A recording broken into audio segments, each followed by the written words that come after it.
সেনাপ্রধানের আগের অনেকগুলো প্রজেক্ট ব্যর্থ হয়ে গেছে। এখন ওই সব জায়গা থেকে সেনাপ্রধান ওয়াকারুজ্জামান এবং তার যে গম, তার যে কিছু অনুগত মুজিববাদী ভারতপন্থী কর্মকর্তা রয়েছে, সিনিয়র অফিসার রয়েছে, তারা ব্যর্থ হয়েছে, তারা পিছু হটেছে। এখন তারা নতুন প্রজেক্ট হাতে নিয়েছে, কিন্তু মজার বিষয় হচ্ছে সেখানেও তারা সফল হবে না। সেই শক্তি ফিরত পাইল। হ্যাঁ, এই ছাত্র শিবিরের জয়ের কারণে জুলাই জয় হয়ে গেল, জুলাই গণঅভ্যুত্থানের জয় হয়ে গেছে ভাই। আর কেউ ঠেকায় রাখতে পারবে না জুলাই সনদপত্রকে। খবরদার আর একবারও কেউ রাজাকার বলবেন না। এই রাজাকার বললে আপনাদের ভরাডুবি হবে। এই ভরাডুবি ভাই নর্দমায় হবে। নর্দমাকে যেভাবে লাথি দিয়ে ভারতের বুকে কলকাতায় পালিয়ে যেতে, ইন্ডিয়ায় পালিয়ে যেতে বাধ্য করেছি, ভবিষ্যতে এখানে যারাই এই শেখ হাসিনার বয়ান নিয়ে, ইন্ডিয়ান ন্যারেটিভ নিয়ে এখানে যারা রাজনীতি করতে আসবে, তাদেরকেও আমরা এইভাবে কিক দিয়ে, উষ্টা দিয়ে ওই পারে পাঠাই। ডাকসু নির্বাচনে ছাত্র শিবিরের সমর্থিত প্যানেলের স্মরণীয় বিজয়।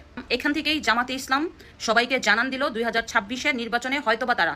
দর্শক, আজকের এই ভিডিওটি দেখলে আপনারা রীতিমতো অবাক হয়ে যাবেন।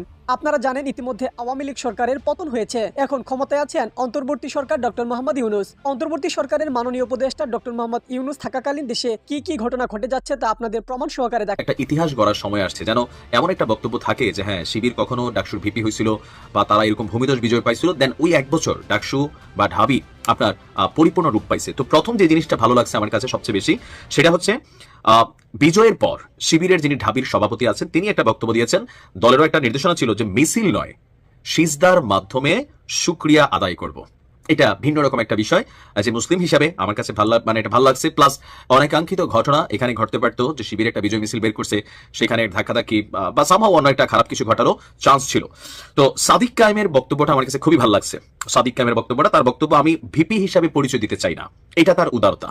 তিনি না চাইলেও তার নামের সাথে এই যোগ্যতা তিনি অর্জন করে ফেলেছেন। তারপরেও তিনি বলছেন যে তিনি ভিপি হিসাবে পরিচয় দিতে চান না। তো কি হিসাবে? তিনি বলছেন যে এখানে যারা পড়াশোনা করে মেয়েরা, তারা হচ্ছে আমার বোন, বোনের ভাই, পাশাপাশি ভাইয়ের ভাই, এই হিসাবে আমি পরিচয় দিতে চাই। যেভাবে আগে দেখেছেন পরেও সেভাবেই আমাকে দেখবেন। আমার যেটা খুবই ভালো লাগছে যে তার এই বক্তব্যের অংশটা।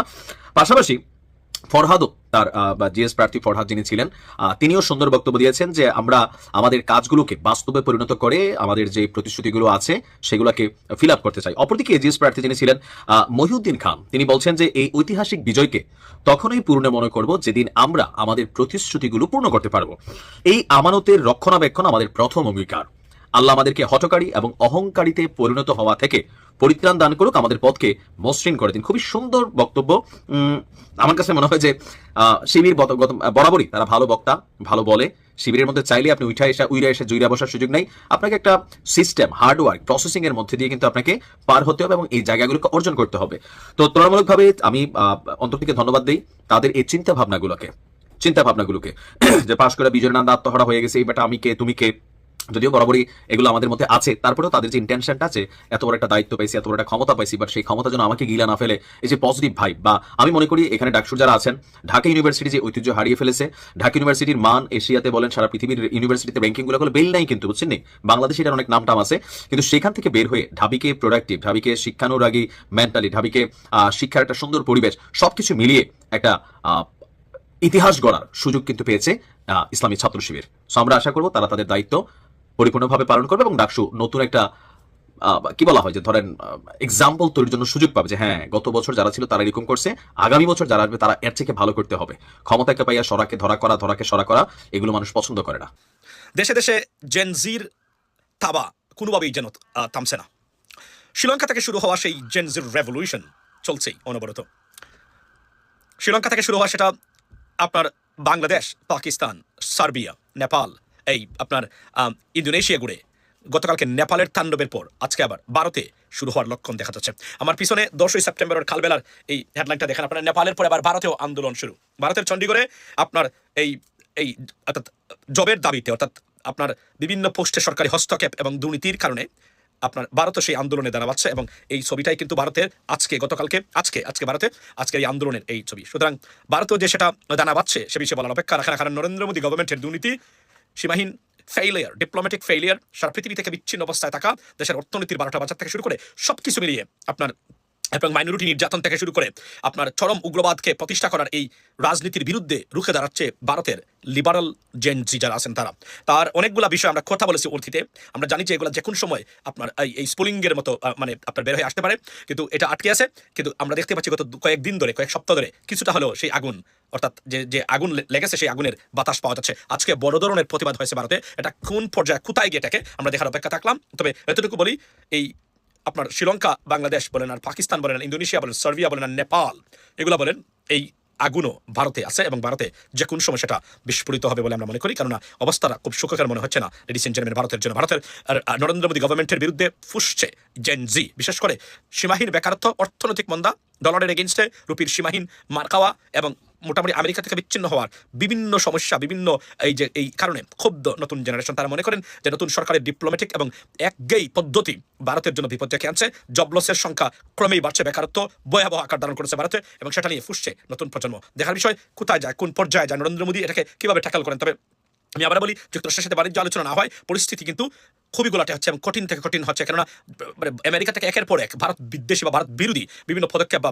আপনার স্টেপ আসছে, সেগুলো ভারতের অর্থনীতিকে তছনছ করে দিতে পারে। এটি যতই দেখানোর চেষ্টা করা হোক না কেন, তবে অর্থনীতিকে মারাত্মকভাবে আঘাত করবে এই পদক্ষেপগুলো। এগুলা নির্দ্বিধায় অর্থনীতিবিদ থেকে শুরু করে যারা ইন্ডিয়ান পলিটিক্যাল অ্যানালিস্ট আছেন তারা নিয়মিতই বলে যাচ্ছেন। দেখার বিষয় কোন পর্যায়ে গিয়ে থাকে এই বিষয়টা। অবশেষে ভূমিধস জয় পরাজয়ের মধ্য দিয়ে শেষ হয়েছে ডাকসু নির্বাচন এবং ছাত্রদল এই নির্বাচনে বিপুল ভোটের ব্যবধানে হেরে যাওয়ায় তারা এই নির্বাচন বয়কট করেছে, কারণ তাদের অভিযোগ শিবির এই নির্বাচনে ভোট কারচুপি করেছে। আচ্ছা, একটা নির্বাচন যদি সুষ্ঠু হয় এবং একটা নির্বাচন যদি দুর্নীতিগ্রস্ত হয় তাহলে তো একটা পক্ষই তো জিতবে, তাই না? যে কোনো একটা পক্ষকে তো জিততেই হবে, তাই না? এই নির্বাচন যদি সুষ্ঠু হইতো আপনাদের মতে, তাহলে যে কোনো একজন জিততো, হয় আপনারা জিততেন, নাহলে সাদিক কায়েম বা অন্য কেউ জিততো।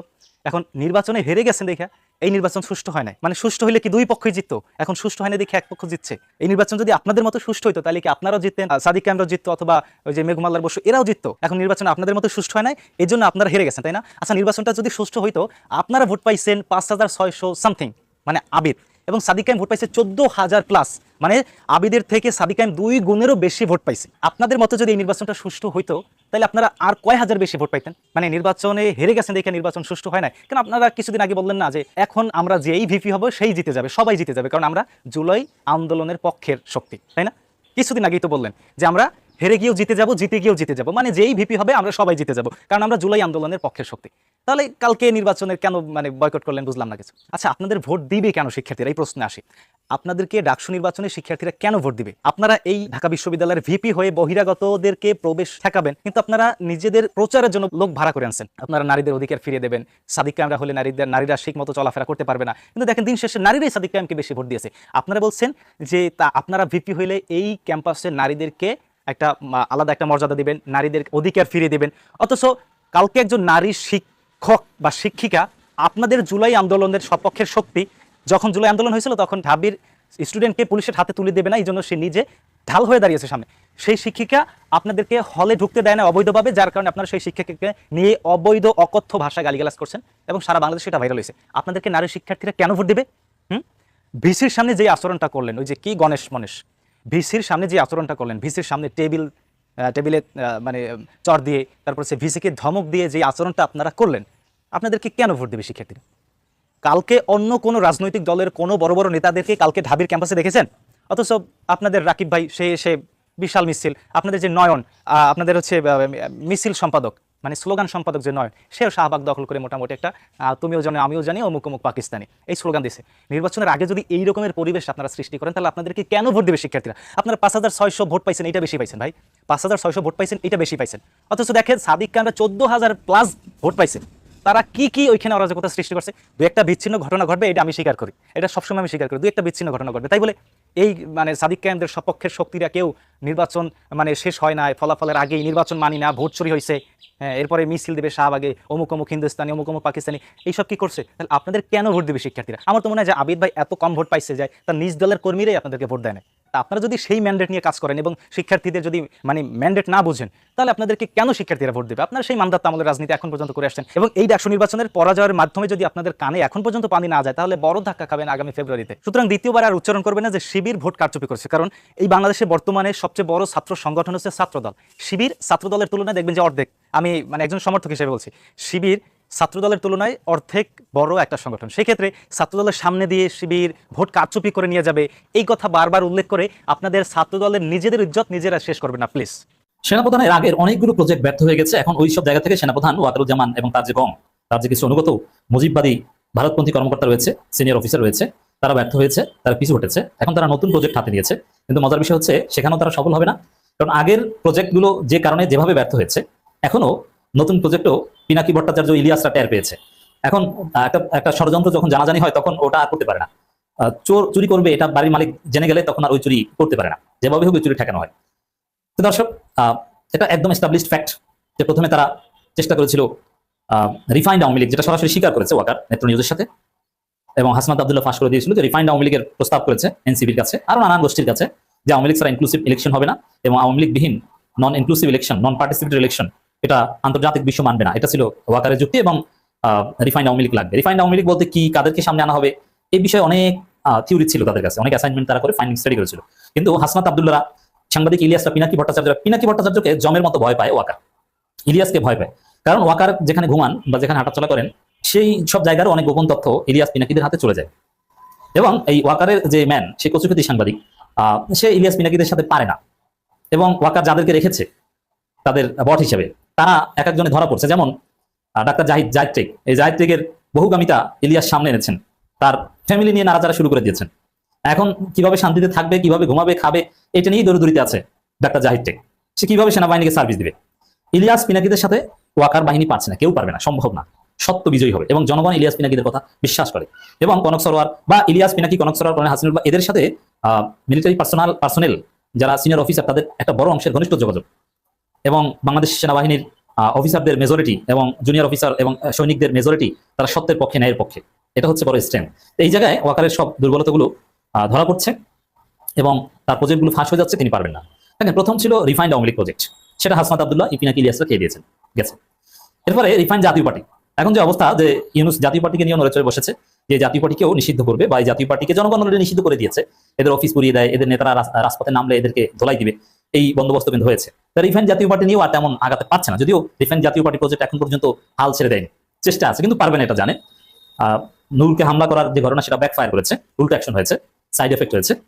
তো দর্শক, এখানে এখন আরেকটা বিষয় সামনে এনেছে ওয়াকার বং, সেটা হচ্ছে যে যারা আওয়ামী লীগ না, যারা আওয়ামী লীগের শেখ হাসিনা সমর্থন করে কিন্তু মুক্তিযোদ্ধা বয়ানে মুজিবীয় আদর্শ ফিরিয়ে আনবে, যে না, রিফাইন্ড আওয়ামী লীগ আর সম্ভব না, এখন মুক্তিযোদ্ধাদের মাধ্যমে, মুক্তিযোদ্ধা সাইনবোর্ড ব্যবহার করে আওয়ামী লীগকে কোনোভাবে ফিরিয়ে আনা যায় কিনা, সেই প্রজেক্ট নিয়েছে। তার অংশ হিসেবেই সেনা সদরের যে ব্রিফিং, সেখানে কঠোর হুঁশিয়ারি দিয়েছেন সেনা কর্মকর্তা যে কোনো মবের মাধ্যমে মুক্তিযুদ্ধ এবং মুক্তিযোদ্ধাদের ছোট করা যাবে না। দেখেন কত বড় ষড়যন্ত্রমূলক কথা। অথচ মুক্তিযোদ্ধা এটা নিয়ে বাংলাদেশে কোনো বিতর্কই নেই। এখানে আওয়ামী লেসপেন্সারদের মানুষ ধোলাই দিচ্ছে, যারা ইসলামের টাকায় দিল্লির নির্দেশে ষড়যন্ত্র করছে, রাষ্ট্রবিরোধী কাজ করছে, তাদেরকে ধরছে মানুষ, তাদেরকে পুলিশ গ্রেপ্তার করছে, রিমান্ডে নিচ্ছে, বা তাদের বিরুদ্ধে জনগণ প্রতিরোধ করছে। কোনো মুক্তিযুদ্ধ কিংবা মুক্তিযুদ্ধের বিরুদ্ধে কোনো সিঙ্গেল মব হচ্ছে না বাংলাদেশে। এই মুক্তিযুদ্ধ এবং মুক্তিযোদ্ধাদেরকে প্রতিপক্ষ হিসেবে দাঁড় করানো, এটাই হচ্ছে রয়ের প্রজেক্ট। এই রয়ের প্রজেক্টে আনুষ্ঠানিকভাবে সংবাদ সম্মেলনের মাধ্যমে সমর্থন করে সামনে আনলো সেনা সদর। তো এই জায়গায় যে মুক্তিযোদ্ধা সাইনবোর্ড, না এমনিতে তোমরা যাই করো, আওয়ামী লীগ পিটাও, জাতীয় পার্টি পিটাও, ঠিক আছে, কিন্তু মুক্তিযোদ্ধাদের কিছু বলা যাবে না। মুক্তিযোদ্ধাদের সেমিনার করার অধিকার দিতে হবে, মুক্তিযোদ্ধাদের রাজনীতি নির্বাচন করার অধিকার দিতে হবে। তাদের গায়ে হাত দিলে, যেমন ভিপি নূরকে পিটিয়েছে জাতীয় পার্টির গায়ে হাত দেওয়ার অপরাধে, ঠিক আছে, এখন আর জাতীয় পার্টিকে রক্ষা করতে পারবো না, জনগণ জেগে গেছে, কিন্তু ভাই মুক্তিযোদ্ধাদের গায়ে হাতটা দিও না। আরে ভাই, মুক্তিযোদ্ধারা তো জামাত করে, বিএনপি করে, মুক্তিযোদ্ধাদের নিয়ে তো আপত্তি নেই। আপত্তি হচ্ছে ফ্যাসিস্টদের দোসরদের নিয়ে, ভারতের দালালদের নিয়ে। এখন তার পরিচয় যদি মুক্তিযোদ্ধা হয়, তাহলে শেখ হাসিনাকে তাহলে আমরা কেন দাওয়া করলাম? ওবায়দুল কাদের, আসাদুজ্জামান খান কামালের মতো বড় বড় মুক্তিযোদ্ধা, বড় বড় সেক্টর কমান্ডাররা কেন পালিয়েছে? সেটা আপনারা কেন ঠেকান না? যাক, মুক্তিযোদ্ধা কোটায়, তাদের পালানো দরকার নেই, তাদেরকে রেখে দিই। দর্শক, সম্পূর্ণ ভিডিওটি দেখলেন, আশা করি বিষয়টি বুঝতে পেরেছেন। এই নিয়ে আপনার গুরুত্বপূর্ণ মন্তব্যটি অবশ্যই কমেন্ট বক্সে জানিয়ে দিবেন। ধন্যবাদ।